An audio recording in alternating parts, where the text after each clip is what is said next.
Samantala, nangunguna sa party list race ng partial and official count ang Akbayan Party List.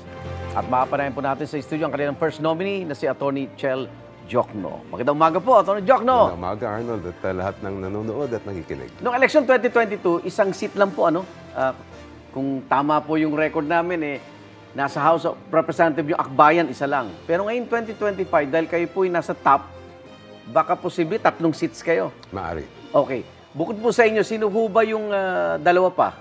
Ang second nominee ng Akbayan Party List ay kasalukuyan nakaupo si Kong Percy Sandanya. Okay. Ang aming third nominee ay si Dada Kiram Ismula, isang Moro at IP leader, based siya sa Zamboanga. Kanina kausap din natin si Professor David ng Octa Research.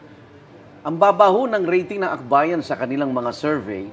So anong tingin nyo ang nagbago sa mga botante? Ba't nanguna kayo? Dito na sa actual election, masasabi yung investment, yung peak movement pa rin, isa sa may tuturing na factor, kaya nandun kayo sa top, Atty.?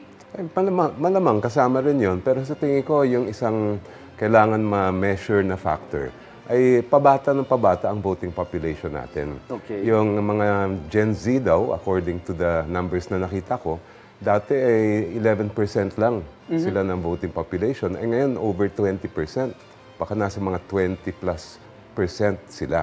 Okay. So, tingin ko, isang factor yan na hindi masyadong nakita ng mga survey.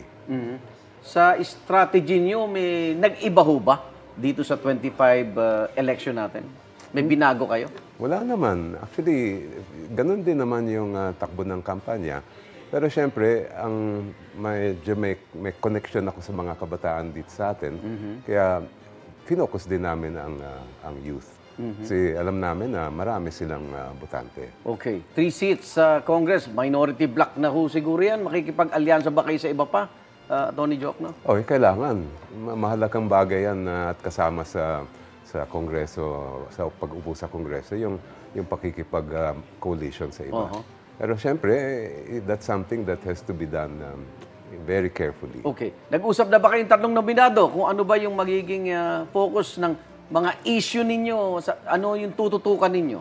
Well, ang isa sa gusto namin ma-address ay yung problema natin sa edukasyon. Edukasyon, Kasi okay. may crisis tayo dyan. Hindi lang pagdating sa mismong kalidad ng edukasyon, kasama rin yung budget, kung magkano ba yung ilalaan nila. Ang aming pinupush ay iakyat natin sa 6% ng GDP, ang education budget. Nag-try kang tumakbo sa Senado.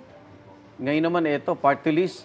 Anong mas mahirap na kampanya? Yung Senado o yung party list? Mas mahirap ang Senado kasi yun, 24/7 kampanya. Tsaka, ang party list kasi, hindi naman kailangan na maabot ang lahat ng mga lalawigan. Kailangan mas targeted ang campaign. Ang isa pang advantage ay marami nominee. Yung pa So, hindi lang isa yung umiikot. At ang hirap dito, isa lang pipiliing party list. Yes. So, ang hirap, mas mahirap manligaw. Sa dami ng party list, 150 plus ang party list. Iisa lang ang pwede iboto. Okay, ano aasahan namin sa inyo, future congressman? Well, matagal na namin sinasabi ito na ang nais namin ay maging boses ng mamamayang Pilipino, lalong-lalo na yung ordinaryong mamamayan, na minsan ay talagang hindi napapakinggan pagdating sa mga batas natin. Okay. At ang Akbayan ay isang multi-sectoral party list. Kaya gusto namin mahalin at alagaan ang iba't ibang mga sektor ng ating lipunan.